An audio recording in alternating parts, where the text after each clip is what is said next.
Good morning, everyone. It is November. Can you believe it? Happy Saturday. How's everybody doing this morning? Awesome Great. Saturday. Morning. Woo! All right. And we've got the thumbs up emoji. It is crisp and clear here in Michigan. I know we've got other parts of the country where it is crisp, less crisp, we'll say, and more temperate, but still clear. We're excited to get going on our program. We've got an exciting docket lined up. We are super excited to be able to pull in Hank Zampa on his topic. He's going to be covering his personal experiences prior to HealthPointe. So we're really excited to hear from Hank on that. And then I'm going to be covering a provocative topic that has taken me a while to kind of unpack, but I'm going to cover something I'm labeling as addiction science and the lacing of the American food supply with HFCS. So with that, we're going to get rolling here. And Hank, I'm going to turn it right over to you. Good morning, Hank. How are you this morning? I'm wonderful. Thank you. I'm sure everybody else is feeling great. And by the way, Carol says hi to everybody. I'm playing Carol this morning. All right. She's in Michigan right now visiting with the grandkiddies. So she's having a good time. Awesome. Great. Well, thanks for having me on. I just want you to take a little walk with me down memory lane, I call it, okay? This is pre-HealthPointe days I'm going to be talking about, but really supports what HealthPointe is all about. And I'm going to go back to when I was in my mid-40s working as a senior design engineer at Ford Motor Company. Good job. And, the suppliers of different parts, they want to get your job. So they wine you and dine you several times a week, okay? 2-3 times a week. So off we go to lunch. They'll pick me up, and first thing we sit down, have 1 or 2 martinis, and then quick start, right? Sugary stuff. Anyway, and then order a big meal like maybe a steak or pork chops, potatoes, and all that. Not much in veggies, okay? And then dessert, of course, after that. And I thought I was living the big life. This is fun. This is great. That went on for a while. And I kept noticing my pants kept getting tighter and tighter. And I had to buy new pants. So pretty soon I realized I was up 25 pounds, was all around my gut. And I was not feeling very good, not just mentally, but physically, I was not feeling good. And I ended up in a doctor's office. So he checked me out and he says, "Oh my goodness," he says, "your cholesterol's way up. Your blood pressure is way up." He says, "We're going to get you some scripts on this." I'm listening to him going on. And he says, "I think I better start checking you for some allergies." So this went on and on. I says, when he's done, I says, "Doc, don't write any scripts, okay?" He says, "What?" He looked very amazed. I said, "Yeah, don't write any scripts. I think I know what the problem is. I have a gut feeling, no pun intended, I have a gut feeling, I think I know what it is." He says, "Oh?" I said, "Yeah." I says, "I'm an engineer by profession. We analyze problems and solve them. Let me work on that." He says, "It's your life." I says, "It is. Thank you." And I walked out. Okay. So I knew what I had to do. I had to change my lifestyle, what I was doing at those luncheons. I did not stop going out to lunches, but I changed no sugary drinks, no martinis or Cokes or anything like that, just good old water. And then just change what I ate. More vegetables, maybe a little bit smaller pieces of protein, no desserts, none of that stuff. And it's amazing how over time I start shedding those pounds. And that really sounds like HealthPointe, really, even though we didn't have HealthPointe at that time. Okay. But it just told me that's what I should be doing. And it started to work. And in due time, the weight came off. I started feeling good. And we had already signed up as Amway business owners a couple of years before this all happened. But it happened at that time, this was all happening to me. Amway had just bought out the Nutrilite Corporation. Hallelujah. When I saw that, I started reading about Nutrilite, what they're all about. And I got excited. I said, because now I can start really start taking control of my health myself. And I started looking into health as much as possible. I started reading books and so forth. One of the books I read was by Dr. Linus Pauling. Some of you might know that name. And he talked a lot. It was all about vitamin C. And it's amazing. I think he won the Nobel Prize for that too on that book. Yes, he Yeah, did. He did. as I Yep. recall. So I started looking into vitamin C, and we had vitamin C and Nutrilite, of course. And I pulled some. I'm going to read you a quick article on vitamin C. You need to know how important it is. And by the way, human beings are basically the only creatures that don't create vitamin C in their system. Most adult creatures create vitamin C. I learned that. So vitamin C is one of the most important nutrients your body needs on a daily basis to maintain optimal health and well-being. Your brain, eyes, skin, heart, lungs, and digestive and immune systems all need vitamin C in order to function properly. Since vitamin C is an essential nutrient, it's best to consume vitamin C packed foods daily. However, getting sufficient quantities of vitamin C through food might not be feasible for everyone. For many, taking vitamin supplements is a more convenient and efficient way to get your daily dose of essential vitamin. But here's the problem.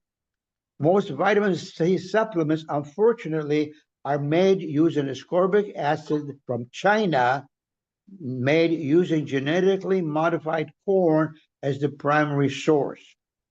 Buy your vitamin C supplements only from a source you can trust. Over 90% of vitamin C marketed in the United States is now dominated by China and derived from GMO corn. And talking about China, I don't know if most of you know this, that a Chinese company owns GNC today. A lot of people feel comfortable with GNC. Yes, it started in the US, but eventually they went bankrupt, and a Chinese company controlled by the Chinese government owns GNC. So guess where it all comes from, right? Okay. So in the article I just read to you about vitamin C and where it's coming from, it makes a ton of sense. But you look at our vitamin C, which is made basically from acerola cherries, which are grown in a certain climate, and they are 50 times the amount of vitamin C in a cherry as there is in an orange, okay?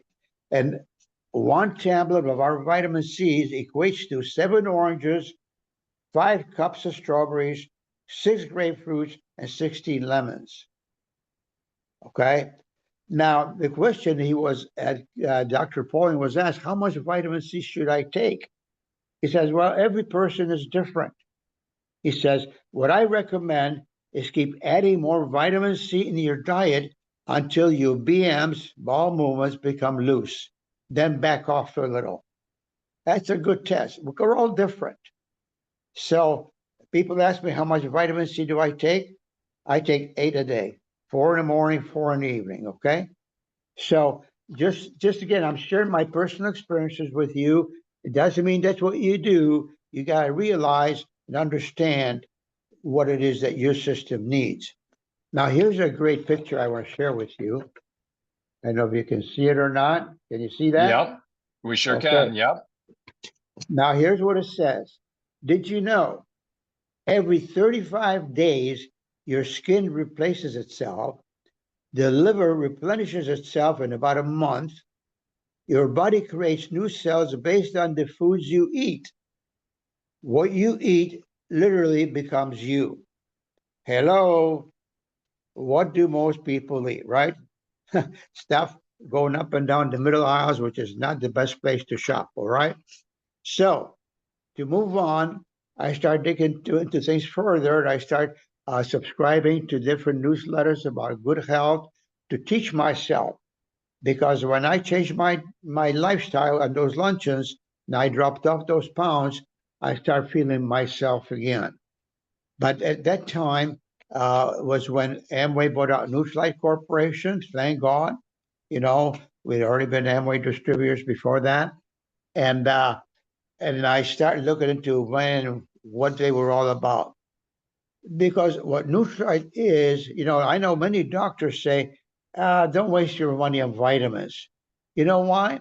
Because the vitamins that you buy in stores are mostly made from the same chemicals that they make their pharmaceuticals from. Many of the vitamins in stores, whether it be Walmart, Costco, or whatever, GNC, they are made by big farmers. And guess what they use? Some of the same chemicals they use in their pharmaceuticals, okay? I'm not saying all of them, but why do you suppose Nutrilite is the #1 vitamin supplement company in the world? Because they are all food in a tablet form, and not just food, certified organic food. And that's key, which I think Eric's going to hit on some of that today. But I'll tell you what, the food we eat today, whoa, it's scary, okay?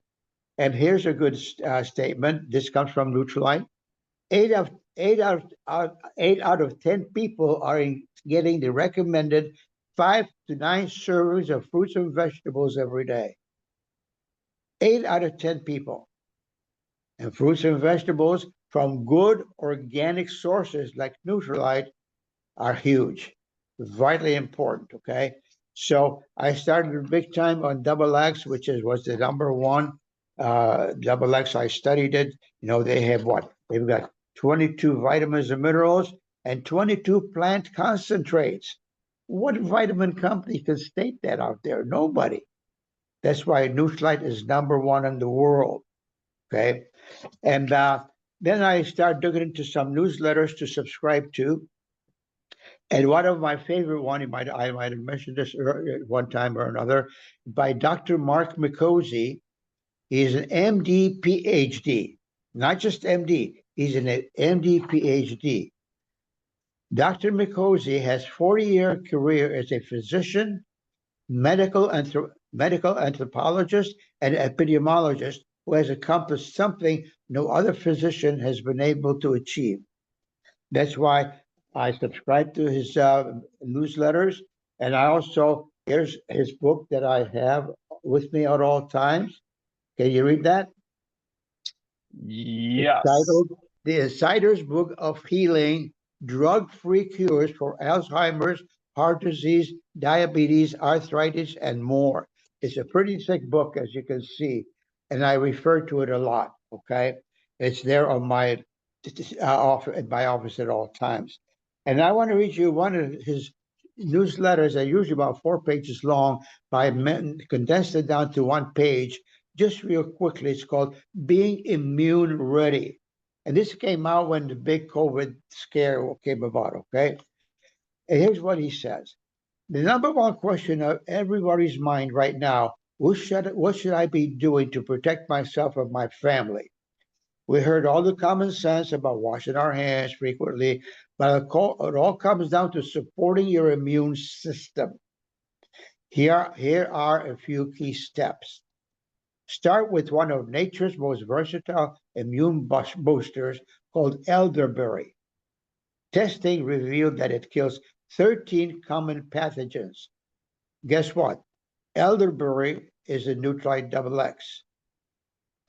No, he also mentions echinacea, which I think we know all about, which Nutrilite produces from their own certified organic farms. They actually have echinacea fields, okay, one of their farms. Elderberry works directly in the gut, which is the cornerstone of your immune system, to strengthen your body's natural defense. This is so important because as much as 80% of your body's immune system is found in your gut. Hello, okay, that's very important to understand. Restock your immune system with a most powerful ally, vitamin D3. Hello, vitamin D3 may be the most underrated immunity supercharger on planet Earth. Data for more than 10,000 people confirmed this immune boosting vitamin protects against the acute respiratory infections, And recent findings show that D3, not D2, D3 with K2, which I know Carol has talked a number of times about K2, about being the little truckers which take the calcium out of the blood and deposit it to your bones where it needs to be, right?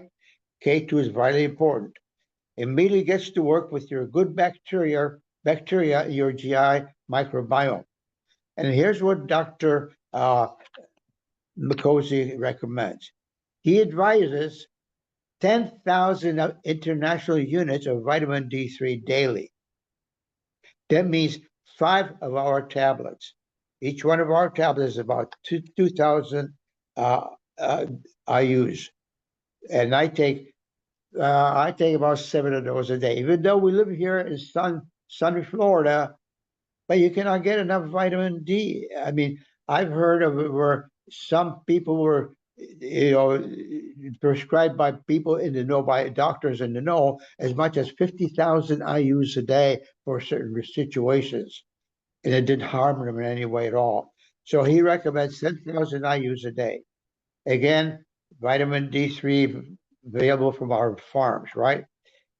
Then the next question is, if you're wondering, is vitamin C still worth taking? The answer is a definite yes by Dr. Mikosi, okay? It helps encourage the production of white blood cells. Nutrite produces slow-release vitamin C from Acerule cherries grown in their own certified organic farms. Talks about B vitamins. Take B vitamins for peak immunity. All 8 B vitamins are essential for building your defenses against viruses and infections. He recommends taking a high-quality vitamin B complex supplement, which Nutrite B complex contains all 8 in a slow-release form because our body does not store vitamin B. Okay? And finally, the last statement that he's got on here, the antiviral mineral that can make your immune system stronger is selenium. Viruses thrive in populations where selenium is scarce.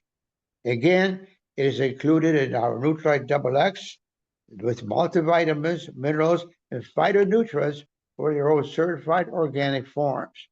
I know some doctors, God bless them, says, why are you wasting time on wasting your money on taking vitamins? Because what they know is vitamins that are chemically based, okay, from sources that are cheap. Those are worthless, I agree. But when you start taking vitamins from Nutrilite, which is nothing but good form, basic organic food in a tablet form, it's going to help you build your system to where it needs to be.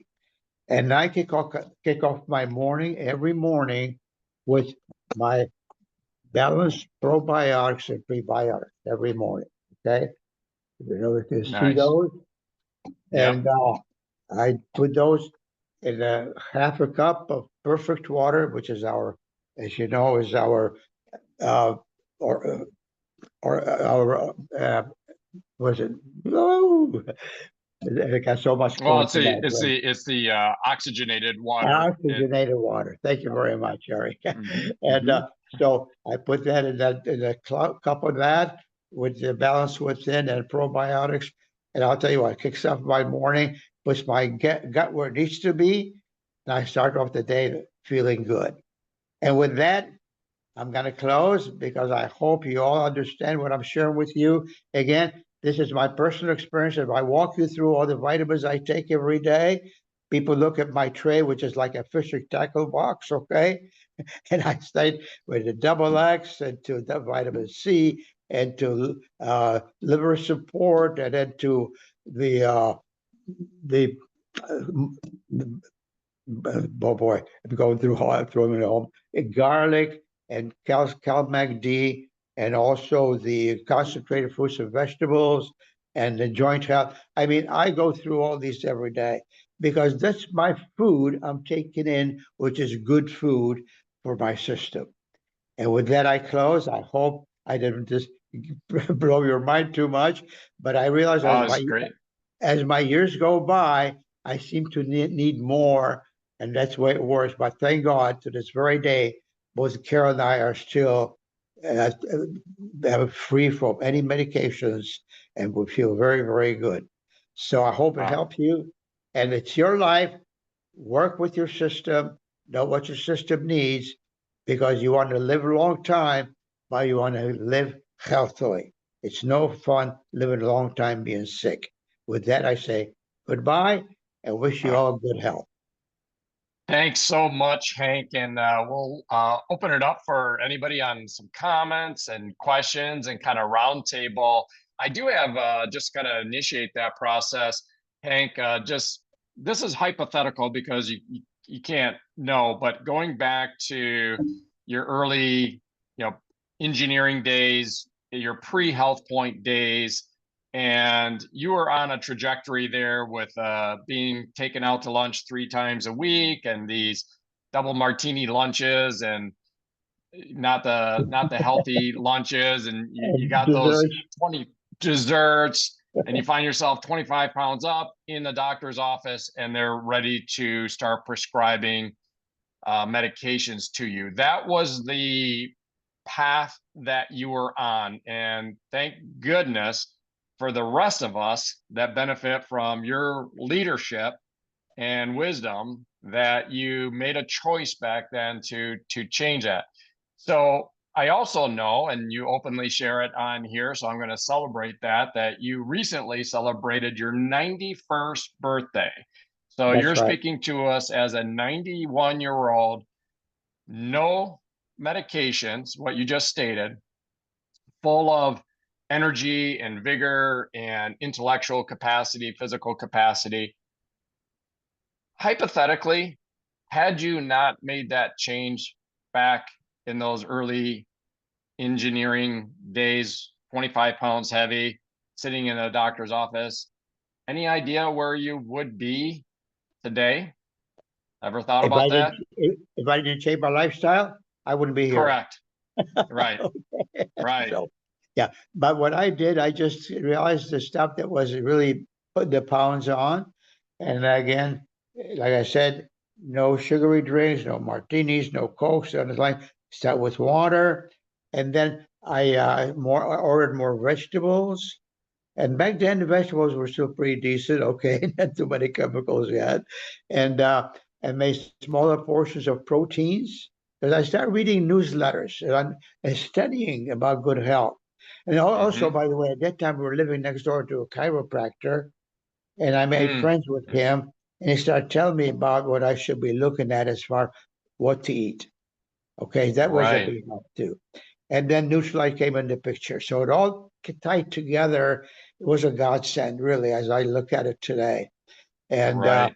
when I was eating for lunch, I was just maybe I started eating maybe portions of small pieces of salmon with lots of vegetables. Okay, and maybe a cup of coffee with no cream, no sugar, none of that junk, just straight. And Mm-hmm. that's how I changed. And it's amazing Yep. how the pounds are shedding. And isn't that basically Nutrilite? I mean, HealthPointe. help program It's today.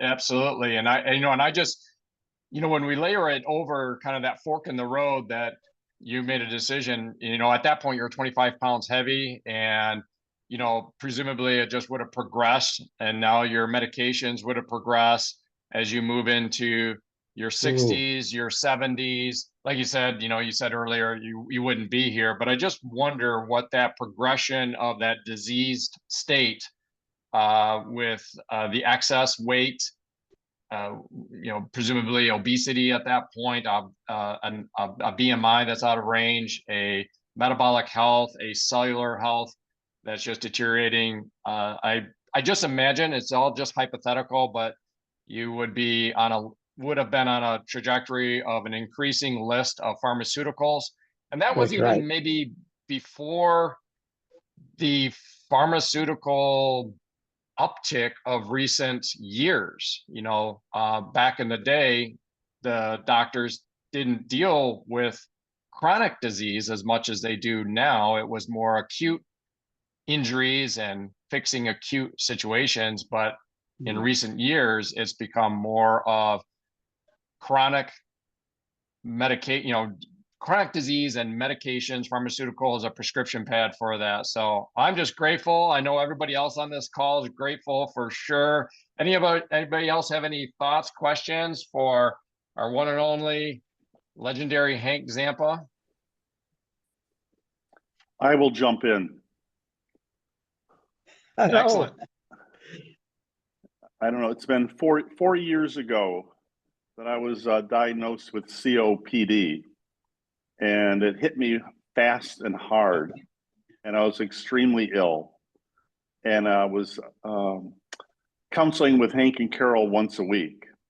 And so that's when Hank started suggesting that I take some of the things that he talked about was vitamin C and the vitamin D, and lecithin E is supposed to be good for the lungs as well. And that's also when I started the Wim Hof program, the breathing program that I do. But I can remember I'm a sanguine, so I'm a people person, and I lose interest fast. And so I can remember 2 weeks into Wim Hof and doing all the new supplements and telling Hank, it's not working. It's not working. And he would just remind me, he said, it's taking you a lifetime to get sick. It's going to take you more than 2 weeks to get healthy. I love that. And the benefit again of having a coach, because I went back week after week after week telling him that, doing Wim Hof, which includes the cold showers, and doing this program, and I was still sick. I was telling him it's not working. And he would tell me, Dave, I see a difference. There's something different. Stick with it. Stick with it. And I remember it was on the 66th day that I did the Wim Hof program, and my mind kind of faded away when I was holding my breath. And all of a sudden it went ding, 3 minutes. And I went, wow. Oh my goodness, it's beginning to work. And all that just to say is the benefit of a coach. Neutralite supplements are great. And when we put the weight on or whatever else we do, we've done it over years, and not to expect our body to have instant results. And it takes a little time and patience with ourselves and stick-to-itiveness. That's it. Hank's great. Yep. I love it. I absolutely love it. Can't add to that. That's every element that you walk through is, spot on. And then lastly is that after about 6 months, I've got to where I have lung issues. I know I'm aware of it, but as long as I do everything I'm supposed to do, it's extremely manageable. I'm real healthy. Most people don't know that I have it. I'm aware that if I do get sick, my lungs are sort of my weak link. Wow. Well, I love that. That should be a headline, that lesson from Hank when you're counseling with him.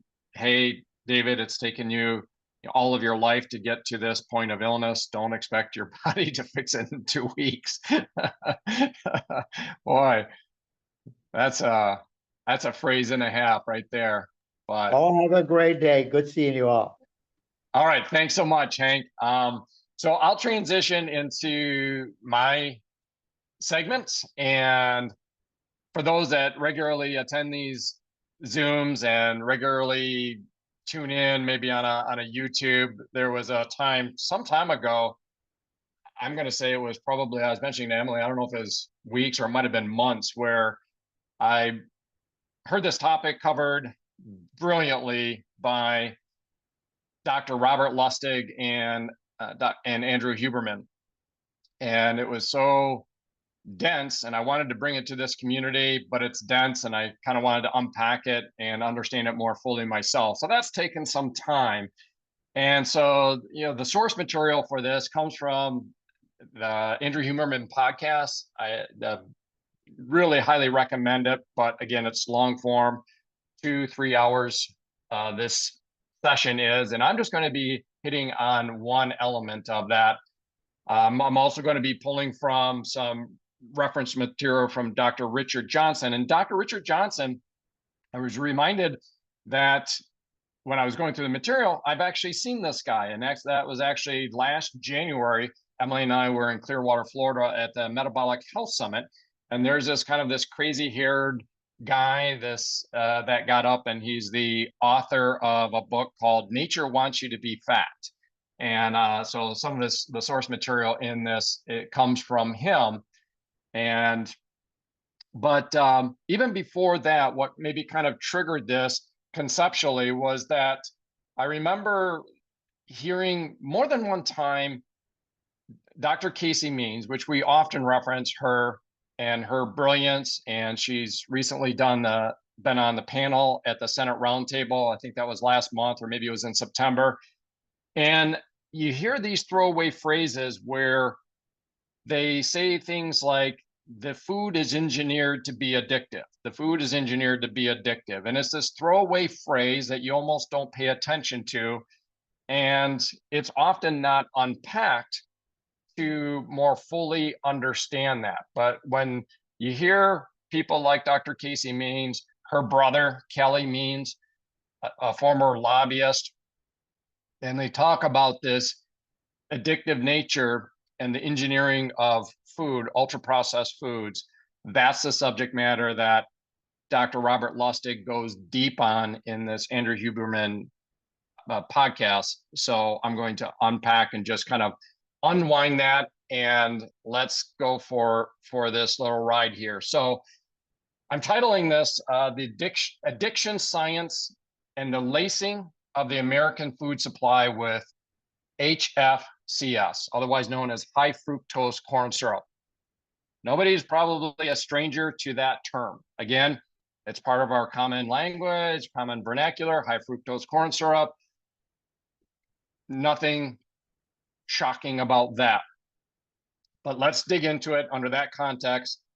Addiction science, the science of addiction, and the lacing of the American food supply with high fructose corn syrup.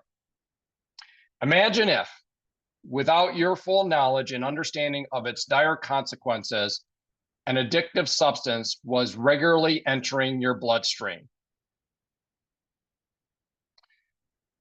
For example, picture someone administering heroin daily to you. Maybe you're strapped to a chair or something like that, and somebody administering heroin daily, binding your brain to crave it over time.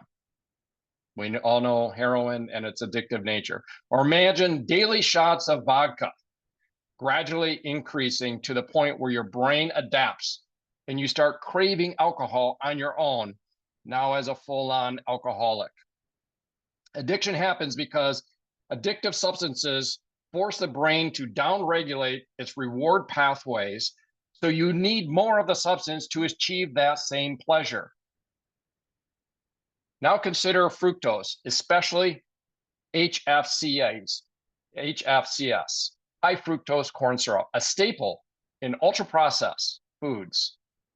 Found in sodas, snacks, and sauces, and countless packaged goods, high fructose corn syrup stimulates the brain much like addictive drugs, triggering the need for repeat consumption. Over time, fructose quietly changes your brain reward response, pushing you into a cycle of compulsion that feels like craving rather than simple hunger.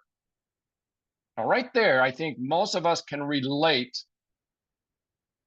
If you're American and you've been eating food for a while, for a few decades, that statement that it feels like a craving more than simple hunger, there's more than what meets the eye there. So let's lay out some key concepts that kind of frame this. Understanding insulin, we talk a lot about this. We're going to introduce leptin. I know that we often talk about that. And the addiction-like behaviors that occur in obesity. So leptin. Leptin is the fullness hormone.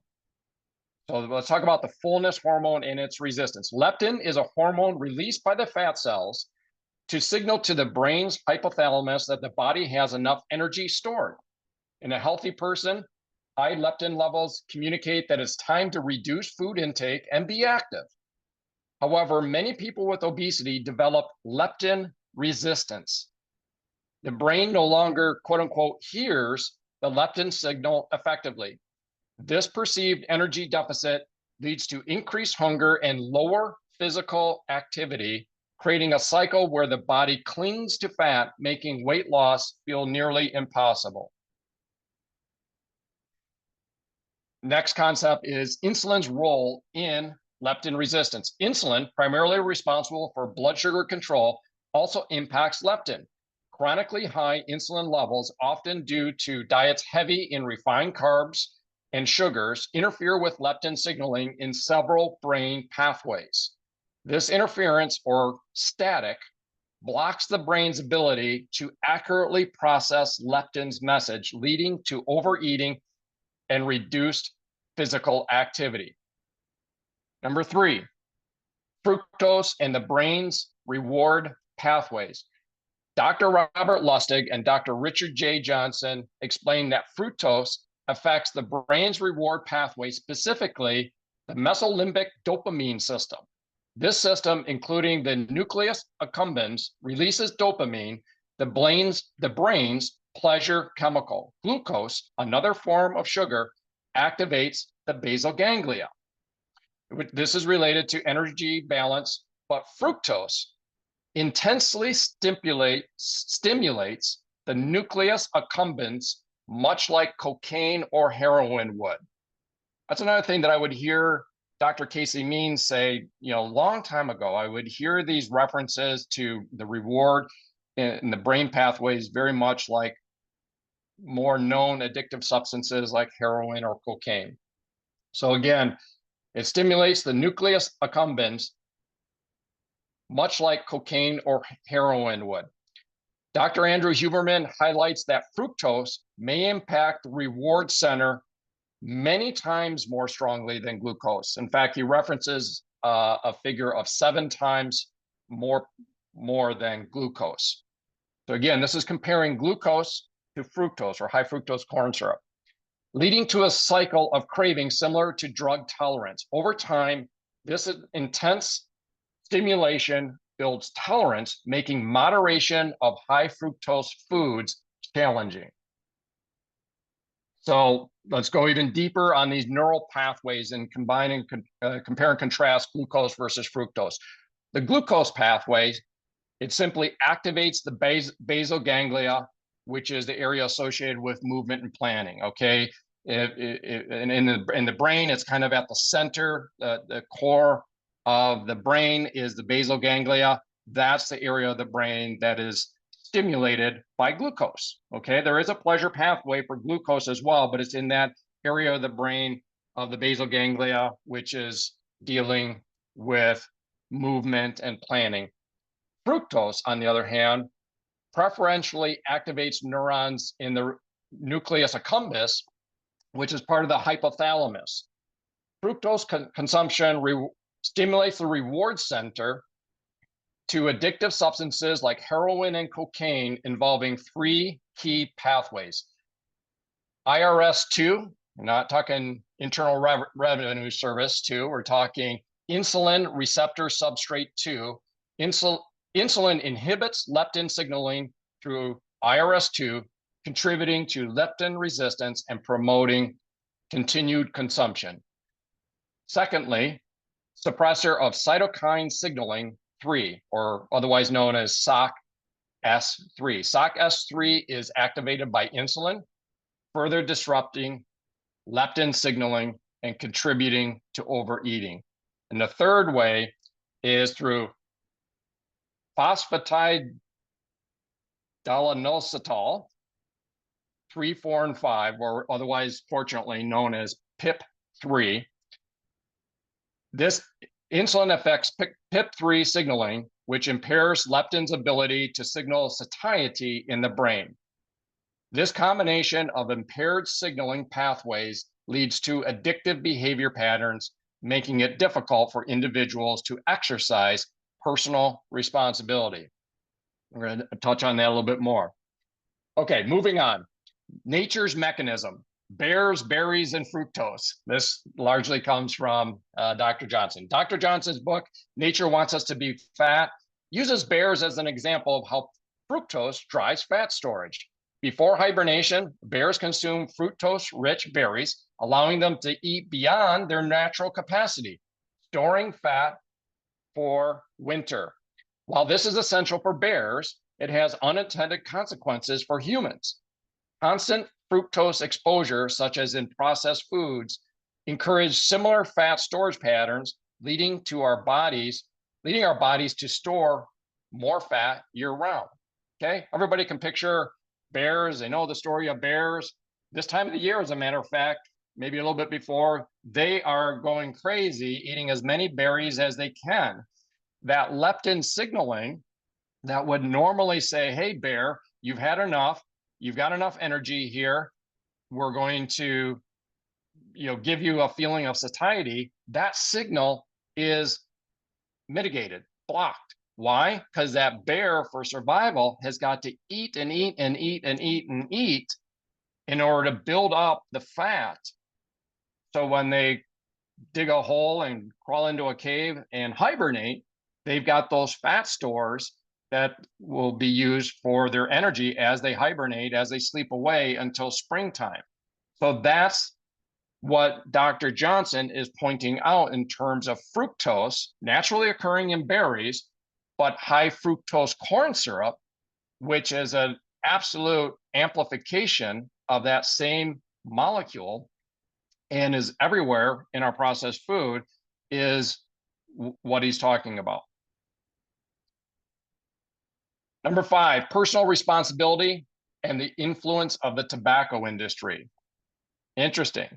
We've heard on earlier episodes where the tobacco industry, after losing litigation and that whole thing, went on to buy many of your major food manufacturing companies.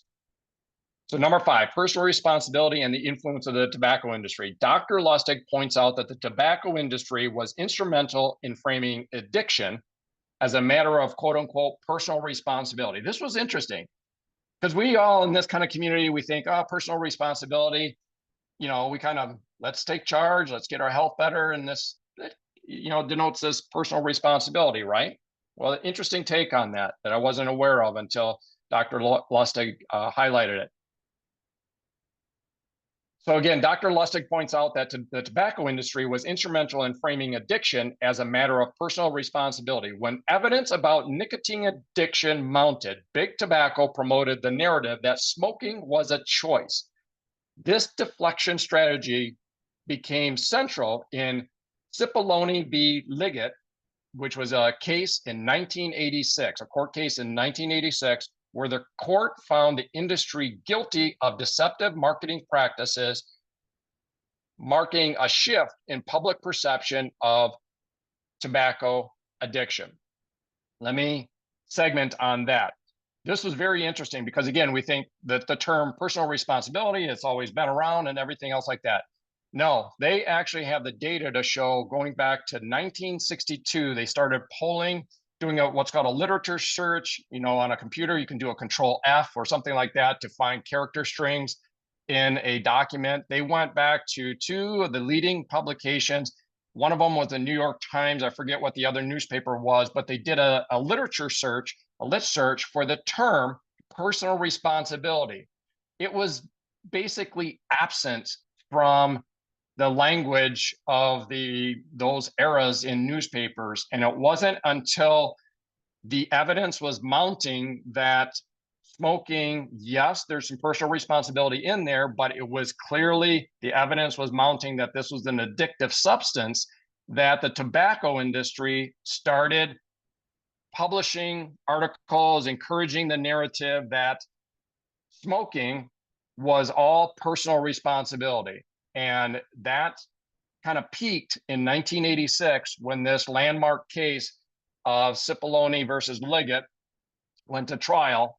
They lost, and the rest is history. Today, food companies employ similar tactics, promoting high fructose processed foods while framing dietary choices as individual responsibility. Although personal accountability plays a role, the biochemical impact of processed foods challenges simple willpower alone, as these foods exploit the brain's reward system, making self-control far more difficult.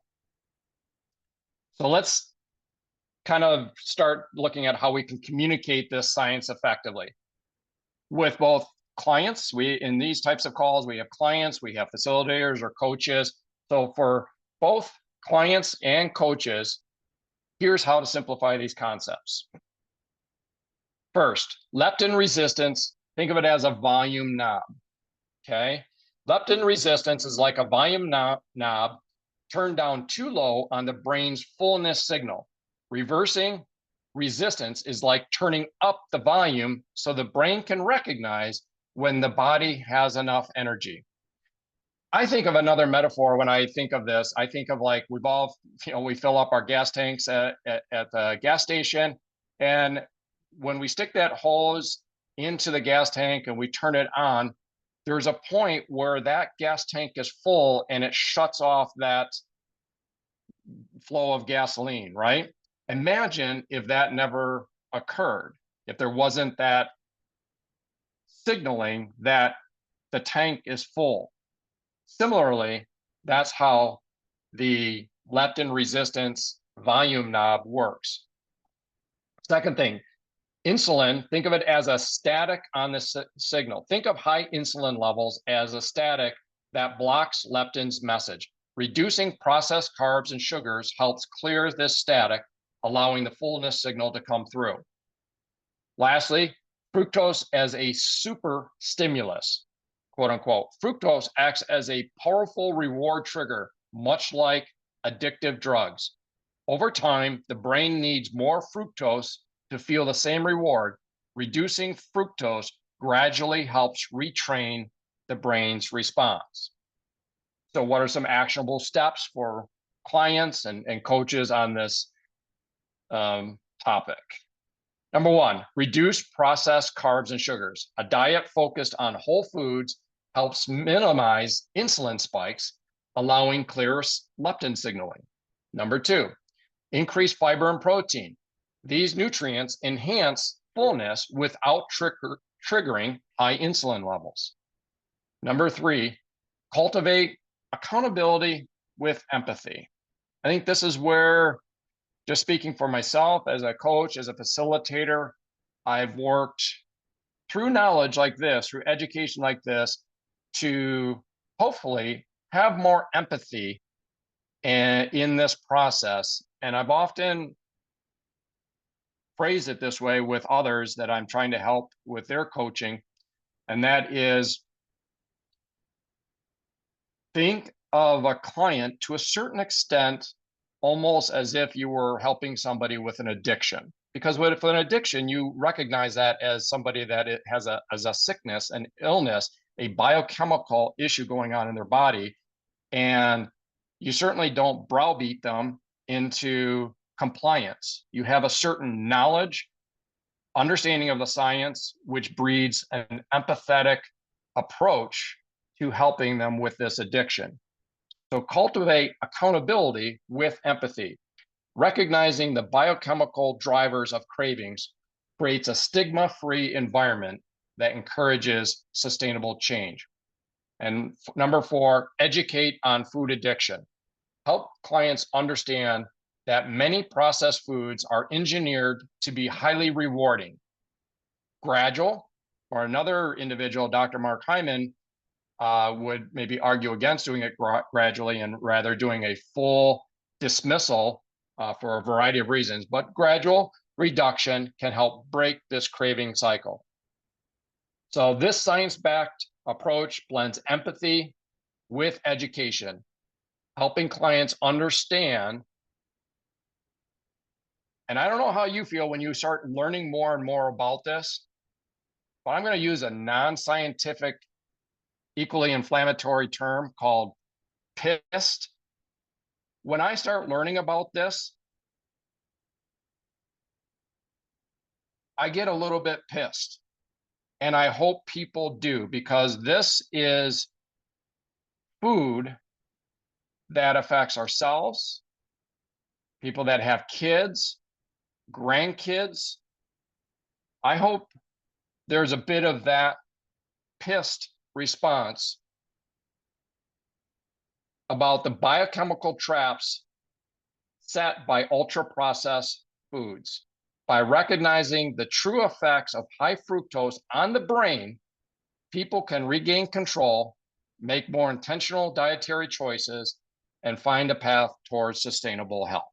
Okay, that's all I've got on that topic. I'll open it up. Again, this, you can see how dense this topic was, and very infuriating to a certain extent when you understand that when you look at the biochemical effects of high fructose corn syrup and how it literally, as Dr. Casey Means has referenced many, many times, but I've never heard her unpack it like Dr. Robert Lustig and Dr. Andrew Huberman, that when you grab that muffin in the morning at the workstation at work, when you grab that bagel, when you grab boxes and bags of stuff that is at the, that bag of potato chips, that soda, all of this is laced with high fructose corn syrup and is affecting neural pathways in your highest stimulated reward center of the brain. It's just, I don't know. It's fascinating, but also irritating, but hopefully empowering. I think as people know this more and more, it's going to, I believe that education does lead, and awareness does lead to change. So anybody have any thoughts on all this? All right. Okay. Thank you for unpacking this, Eric. I mean, I think we all needed to hear it, and you brought out a ton of really good points. I'm looking forward to having this recording to share with a couple certain people. So thank you for that. Yeah. You bet, Kathy. I Absolutely. like your example of the gasoline shutoff. I thought that was a really good picture to try to use for explaining some of this to other people. And it also, last week I talked a little bit about children and their behavior based on diet. And it's like, I'm running out of fructose. I need some more. And so I'm going to get real crazy until I get what I want, Mm-hmm.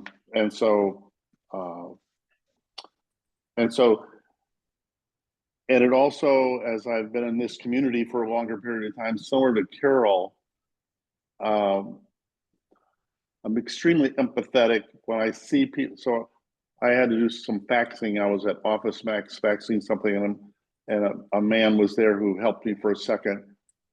Chris and I just looked at him when we walked out and just said, he's like a heart, he's just has that large belly weight. And it was like, so Carol, also, we talked about when we see kids.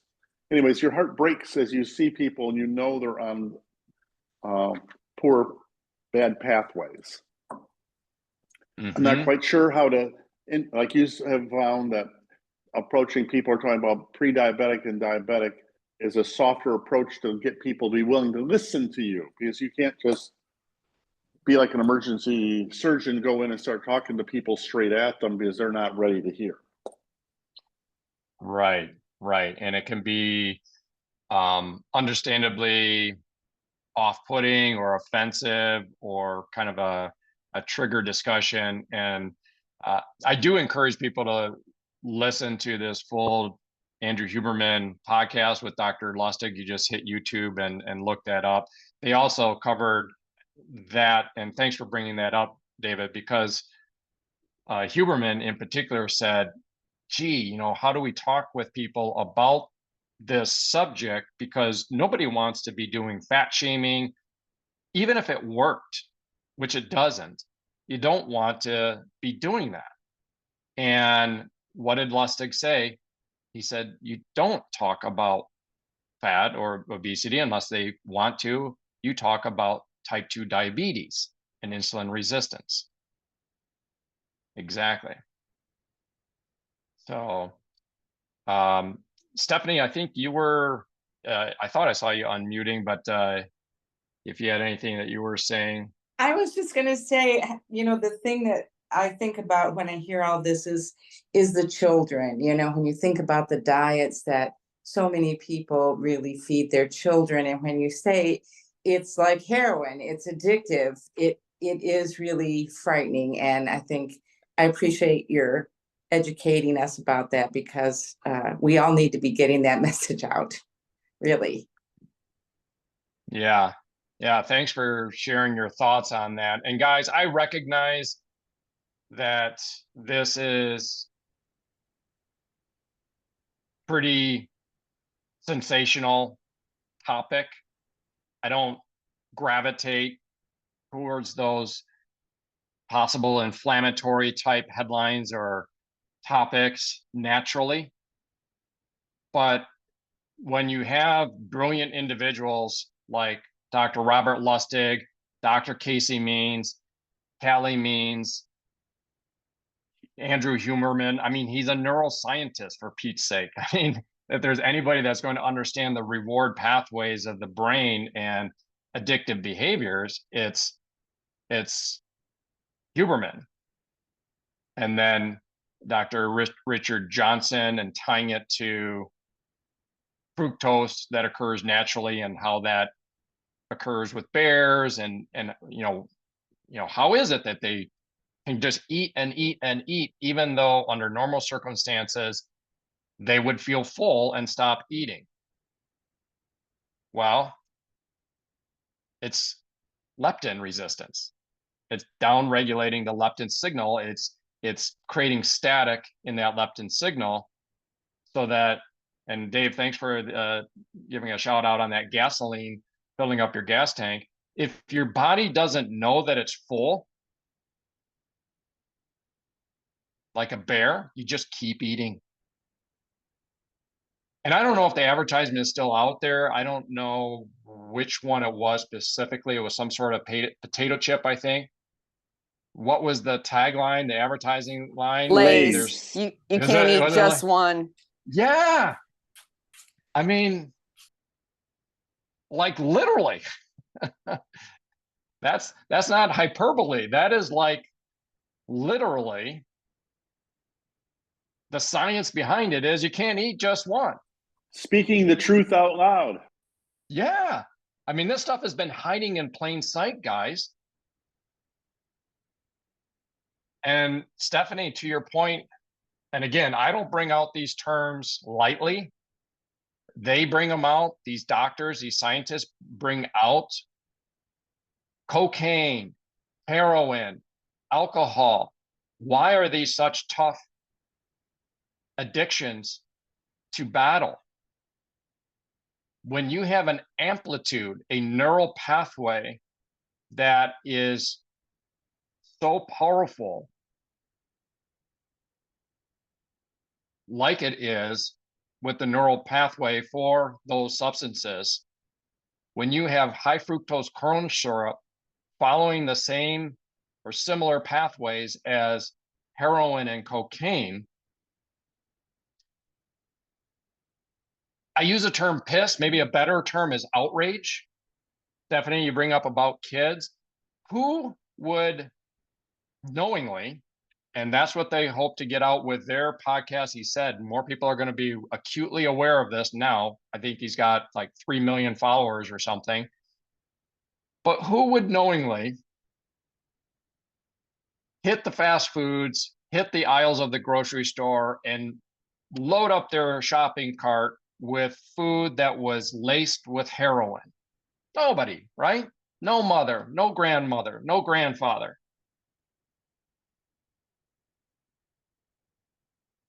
Or cocaine, or any lacing of that product, potato chips, whatever it is. They would no longer have this rationale of, well, it's what I can afford, or, well, my kids like it, and if I don't give it to them, then you don't say that about heroin and cocaine. You don't say, oh, kids, okay, well, it's what I can afford. So here's your heroin laced crackers for the day. Interesting thing about, you wonder why is there so much high fructose corn syrup? Again, this is another part of this 2-3 hour long segment. It might be informative to cover that a little bit. Well, one is if you can engineer food-like products, won't even necessarily call them food because there's a definition of food, and arguably, or Dr. Lustig argues that it doesn't meet that criteria when you actually look at the definition of food. Some 70% of the material inside a grocery store does not meet that definition, but just for the sake of conversation, call it food. Why would you have so much high fructose corn syrup as opposed to just straight up glucose or sucralose, which is the crystallized version of sugar that we all associate with, table sugar, right? Something that you put in a teaspoon and so forth. Well, one, we already unpacked a whole bunch on it, is the incredible addictive nature of fructose, high fructose corn syrup versus the standard sucralose. So that's one. What's another reason? Another reason is it's cheap. Okay. Sucralose or table sugar, a lot of that we import. It's bulky. We don't think of it as expensive product, but compared to HFCS, high fructose corn syrup, corn is derived, or high fructose corn syrup is derived from corn, which is grown domestically in great, massive volumes. And there's a process of breaking down that corn into a glucose and a fructose component. And that's how you derive high fructose corn syrup. So the second thing is it's cheap, extremely cheap, even compared to regular table sugar, sucralose, that we think of as cheap anyways. What's another reason? Another reason is sucralose comes in bags and boxes. It's a crystalline. High fructose corn syrup comes in 55-gallon drums. It's a liquid. Now, you and I can't go into a store. That's not their market. Their market is not, hey, go to the grocery store and buy a bottle of high fructose corn syrup. It's sold to the processed food industry to add this to, let's think about breads. Breads, they covered the breads in America versus the breads in Europe. Breads in Europe, in fact, high fructose corn syrup itself is banned in many regions of Europe and other parts of the world. It's allowed in America. But that aside, when you have many of the native European breads, they're not going to have high fructose corn syrup in it. Why do they put it in muffins and breads and bagels and all that, everything here in the United States? If you put in a granular sugar, you want to make this stuff sweeter to make it stimulate those reward pathways. There's a limit on the granulated sugar that you can put in before it starts having a negative effect on the mouthfeel, kind of like a crystalline type of effect within that cake or bread. But high fructose corn syrup is not in a crystalline form, and it holds moisture. So if you inject this into bread or baked goods, it makes it sweeter than other forms of sweeteners, like a sucralose. It holds the moisture, so your bread is kind of nice and squishy. You can, again, probably, as I'm saying this, I'm thinking of these advertisements, where they hold up the bag of bread and they squish it in their hands. You shouldn't be able to do that.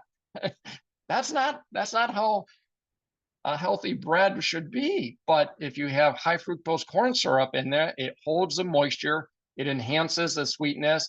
It will stand around for weeks before molding. So those are some other pragmatic benefits that are with high fructose corn syrup. So it's no wonder this stuff is laced throughout so many of the foods that we walk into our grocery stores and into our restaurants and eat. So anyhow, guys, that is, I think, it from a time standpoint. We will wrap with that, and we will go out and make our healthier choices for our kids and grandkids as well, to the best of our ability. So with that, guys, it's been another phenomenal episode. Thank you, everybody. Thank you so much, Hank, for teeing us off with a remarkable story of your journey pre-HealthPointe and post-HealthPointe. Love it. And guys, we'll see everybody same time, same place next week. Bye-bye. Adios. Bye, everybody. Have a great weekend and week. Bye, everybody. Have a Bye. nice